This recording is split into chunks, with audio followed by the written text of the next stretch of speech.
And we've started. So again, welcome. And I'm going to start the presentation to discuss our potential boundary study for the west side. So I'm going to share my screen, and then I'm hopeful that you all will give me a thumbs up that you can see the screen once I have shared it.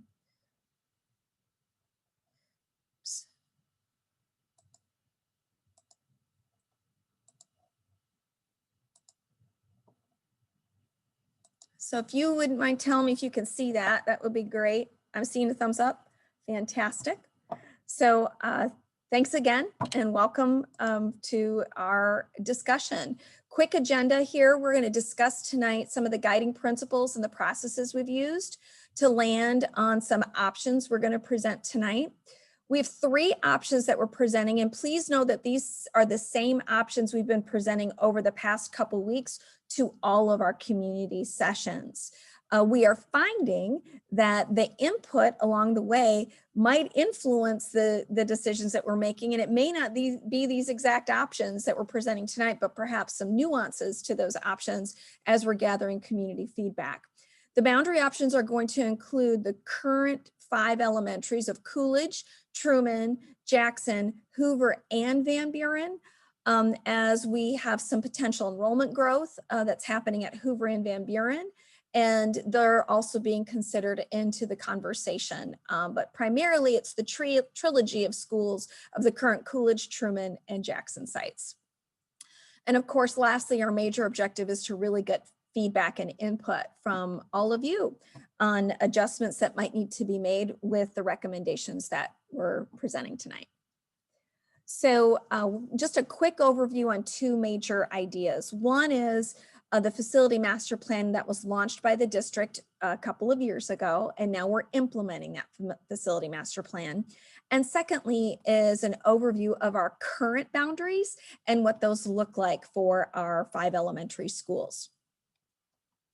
So this is just a snapshot of a website, and here is the link to that website, but it can be found on our homepage of our school district website. But this is really just a high-level overview of the recommendation that was the board adopted plan a couple of years ago. These particular colorful blocks at the top of the screen here represent a timeline, and that timeline is in 3 different chunks called tiers, and it really represents a 20 to 25 year plan for our school district. So we are in the initial stages of that timeline, and what's called tier 1, and we're in tier 1, phase 1 of that plan. The phase 1 plan considered Coolidge and Jackson as building sites, and also considered what the reconfiguration of those 2 sites. If we built 2 new schools there, what would that reconfiguration include? So if we hop down to the timeline down here, it shows that the schools that would be immediately impacted by that tier 1 phase 1 project is Coolidge, Jackson, and Truman.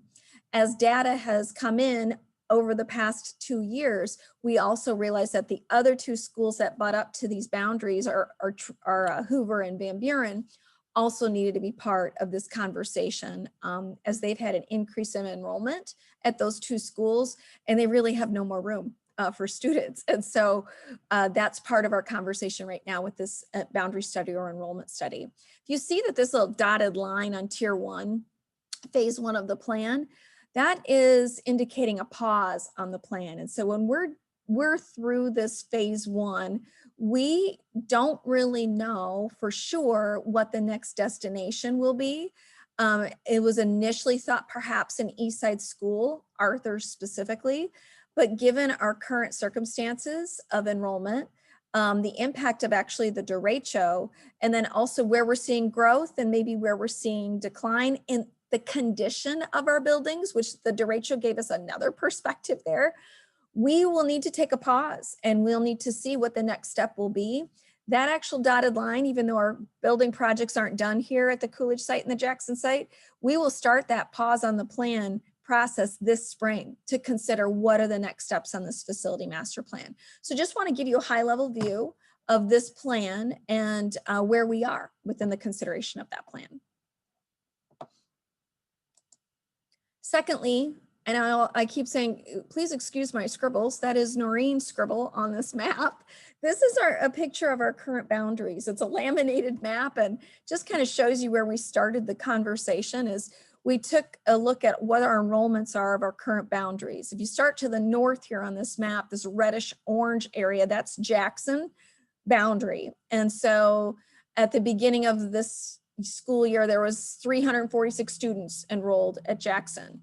This is the Truman boundary, that's 242. When you add those together, you get 588. If you add these two together, you get 683. So we were looking at, all right, what are the numbers that we're dealing with here?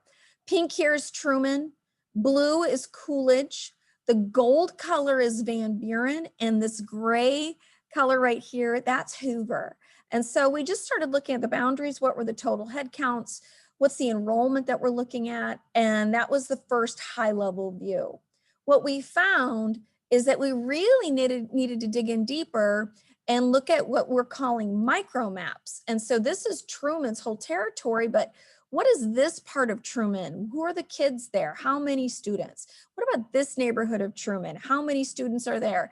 And this whole more rural territory of Truman, how many students are in this particular area as well? So it was not just a head count. We also had to look at the geography of each one of these current boundaries. So what we created were what we call micro maps. And in those micro maps, we looked at, drilled down to grade level students and how many kids lived in each one of those little micro areas. So I'll show you that information next. In our next map, I should say. These were some of the guiding principles we also used. So certainly we looked at the current boundaries and current enrollment, but then also as we looked at this, we brought our administrative team together, all the principals from the West Side schools, high school, middle school, elementary schools, and also included our entire administrative team as we analyzed the data together. And just to say, what are we looking at here? Well, when we saw the enrollment projections, we got information from a consultant who projects demographic data as their specialty. Scott Wing has an amazing tool in transportation that can tell us exactly where kids are and what the enrollments are. And then we looked at our own data that's married to our schools and our attendance enrollment in each one of our schools. We were able to look at all that data and to say from a projection point of view, where do we have room to grow and where don't we have room to grow? Right now it's anticipated, I used Van Buren and Hoover as examples, have some growth. There's also some potential growth out in the West Side area of newer development out in the Stony Point Highway 100 area. Over a 10-year time period, it's not as significant as some might think, projected maybe 75 to 100 students, but that's over a 10-year period. So as we looked at all that information, we thought, okay, what makes sense then, looks like Jefferson might have some potential growth with the current boundaries. Kennedy, maybe not as much growth under those boundaries. Kennedy also doesn't have a whole lot of room right now, but Jefferson does have more capacity. So it would make sense to keep the high school boundaries as they are. So if you're Truman family, you currently attend Truman Elementary, you might be headed to a different elementary in the future, but more than likely, if you're a Jefferson High School family at Truman, you would continue to be a Jefferson High School family. So your elementary may change, but perhaps your high school would not. The middle schools, we do have to determine after we do the elementary boundary study. So that was the first initial recommendations. And then here are the guiding principles. We know that our new buildings are going to hold 600 students capacity. So we knew that had to be the total head count. We want it to be as balanced as possible between those two new sites. We're looking at demographic balance of a reflection of our school district and what's the best possible way that we can have demographic balance, including from a programmatic point of view. So English language learning services, special education services, etc.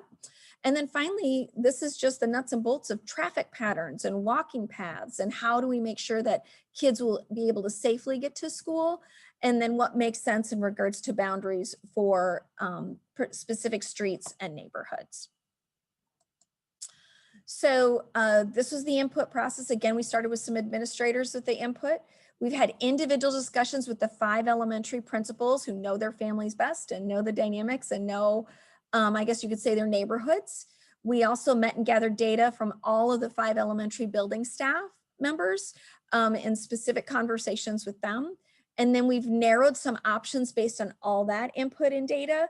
And then now this is the community input as well. So here we are. I'm going to stop there. Adam, if you see any questions in the chat, you make sure you flag me, all right? So far, so good? You have one. Okay.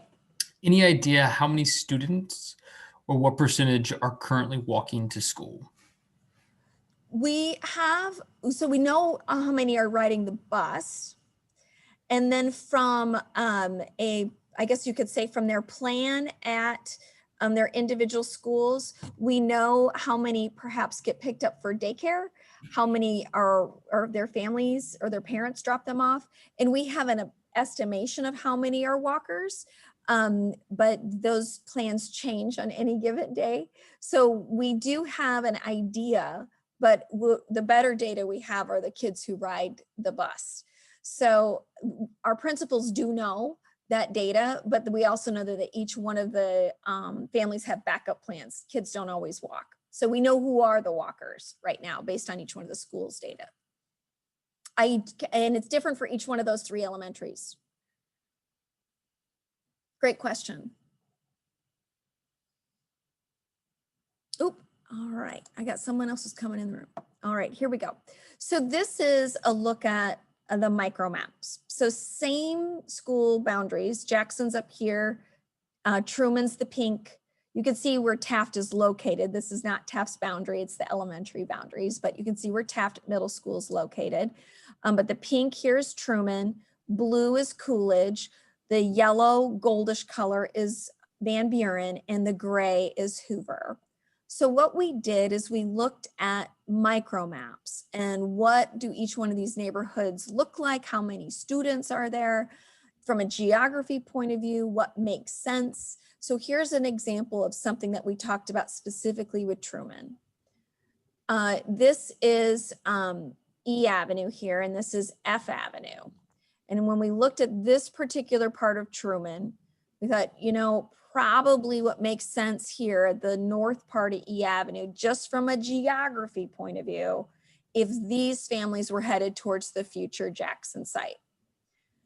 Then we look down here at this 8C section, which is this tiny little neighborhood closer to the Coolidge site. We thought, well, that kind of makes sense if it might go towards the Coolidge site. Therefore, this particular population, the question is, do they head north or do they head south? And leading with that idea of balanced numbers and 600 students, that was part of the consideration. We also knew that these 2 schools are increasing a population, and if we could give them a little wiggle room, which direction would it make most sense for Hoover families to attend?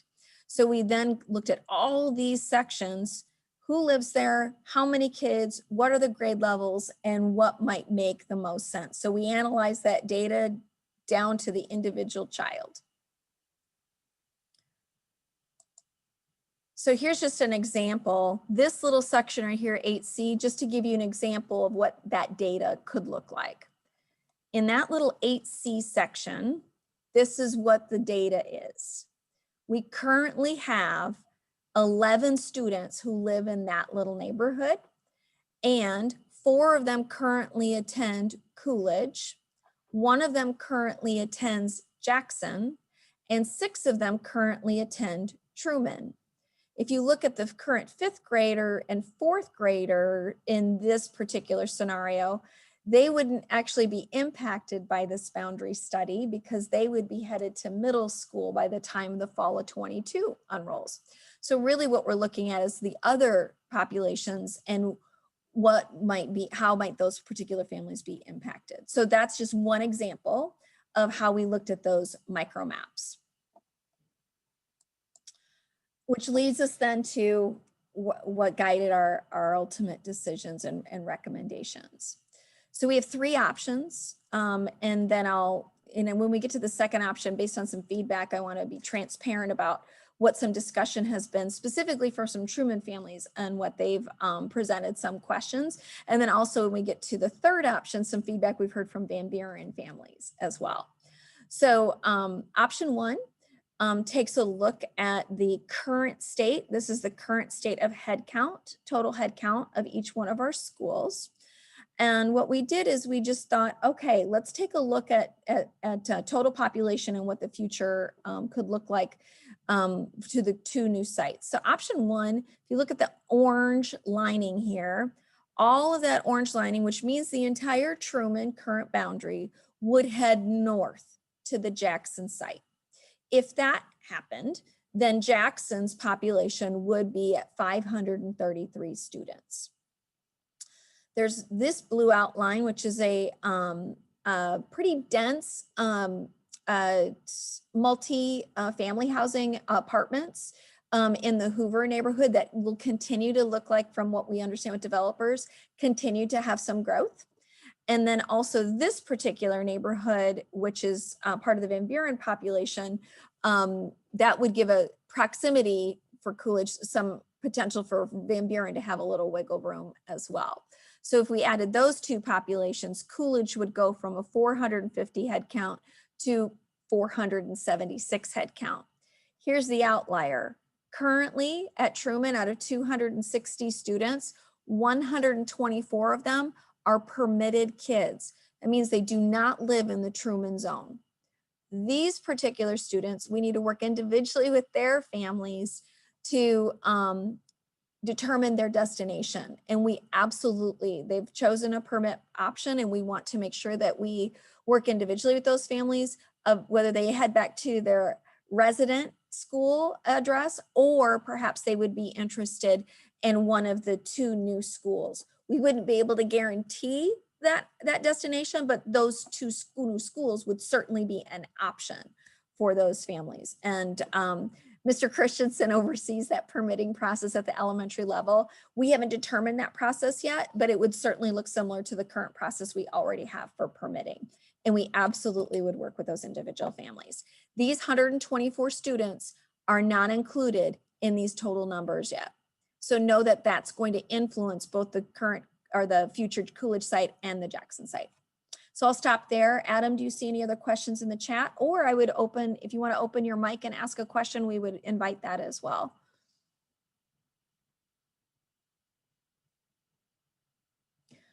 All right, we'll go to the option two. Option two, little bit of a nuance. It's not a big shift, but what option two does is it looks at that little section down here. I call it the tail of Truman. And proximity wise, we would recommend that they attend the Coolidge, future Coolidge site. The other piece about this little neighborhood is it's just outside of the 2-mile zone of Jackson. And so therefore it would make sense for it to attend the Coolidge site for proximity purposes alone. I don't know if you want to clarify anything I said there, Scott, about that study that you did for that neighborhood. No. No, okay, all right. So that does shift the numbers just a little bit, not a lot, but then that changes the Coolidge population to 489. This is where I'm going to stop and sharing my screen, and I'm going to share a different screen. This conversation brought up some other feedback from Truman families who live out near the Morgan Creek area, and they asked some great questions, and we thought, wow, that makes sense to consider that as well. So when you look at this area that goes way out towards the Morgan Creek area, we have looked at a neighborhood that perhaps maybe we would alter a little bit of the line that might head towards the Coolidge site instead of the Jackson site. So I'm going to share that map right now, and it's really just a Google map. You'll give me just a second. I'll get that guy up here. Okay. And just so you know, I talk myself through these moments. So you're hearing Noreen audibly go through sharing her screen. That's the right one. Here we go. Okay, so do you see the map? Okay.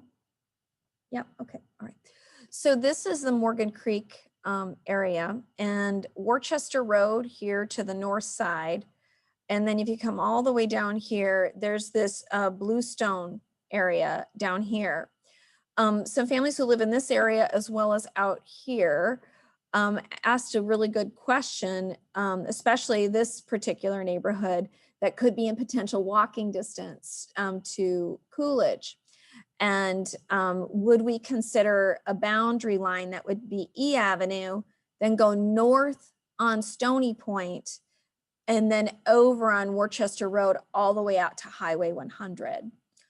What that recommendation could do is provide probably a little bit more balance between the buildings, give this neighborhood an opportunity to be within closer distance to a future elementary school. And also if there is growth here, if it's south of Worcester, some potential cushion for Coolidge to absorb even more future growth. And then Jackson would have the growth that would be to the north then. So it was a really great suggestion, and certainly one that we would consider. And so just wanted to be transparent that the feedback has helped us definitely. And so just wanted to let you know that was some feedback that we have received. I'll stop sharing there and would be open to any other questions. Adam, thank you for continuing to watch that chat for me.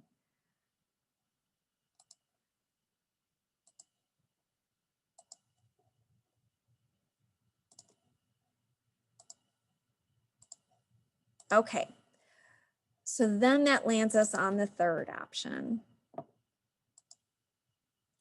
The third option is also similar, but what it does is it adds a section down here to the south that is currently a Van Buren neighborhood. That adds some more room for growth, or I should say room to move at Van Buren, and does increase that population at Coolidge to 500, which then we still have room for growth here at both Coolidge and Jackson, recognizing that some of this population will need to be distributed to those two new sites if families were to choose that option. So the potential growth again out near Highway 100 and what's projected through the population analysts from the community and from a demographic point of view is potentially 75 to 100 students over a 10-year time period. So we would still have room to absorb that growth in our two new sites.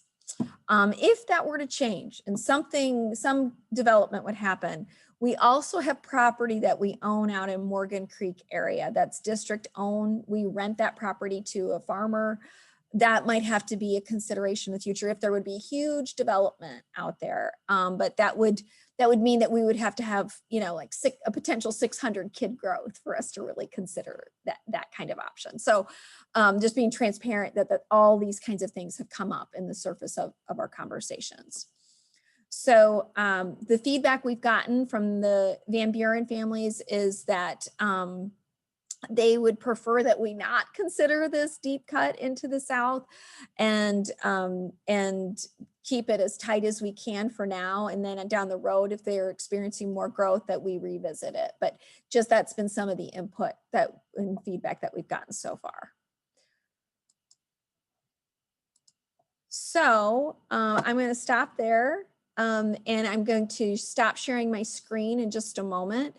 The survey is linked in the chat. So when we open this up, the survey, just so you know, will be another hyperlink that you could use in the chat.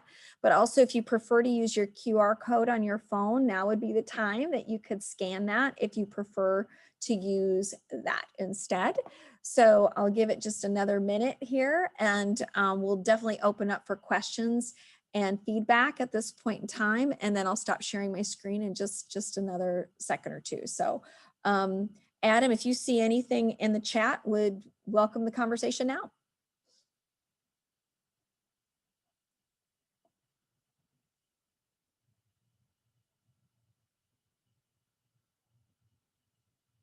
I'm going to stop sharing my screen now. Or if you want to audible, if you want to ask a question around the screen, we'd be very open to that too.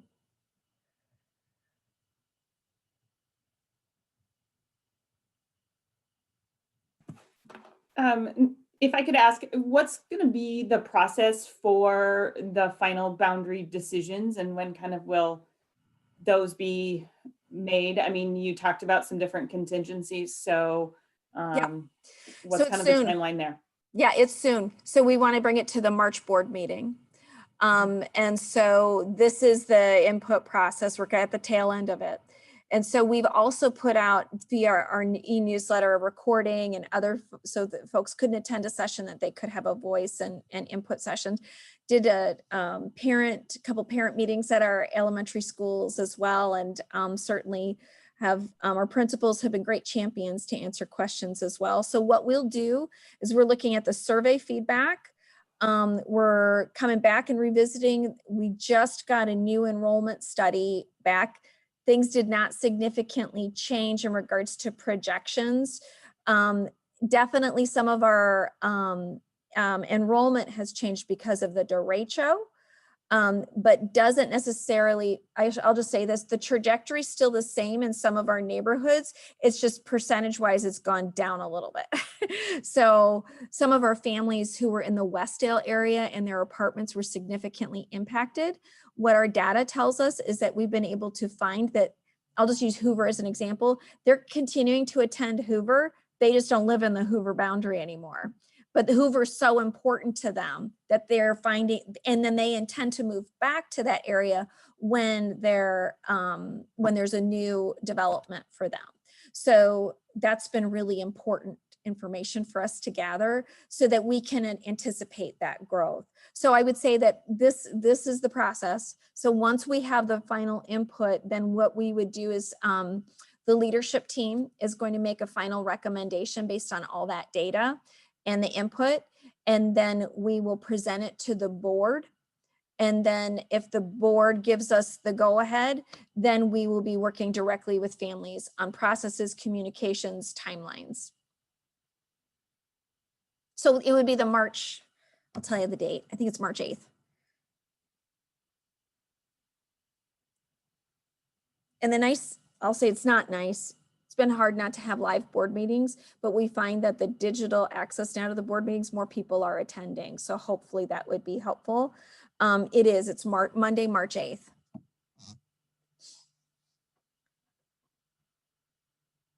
The narrative feedback, honestly, on the survey has been so helpful for us. So like, tell us what you're thinking, how this impacts my family. This is the street I live on.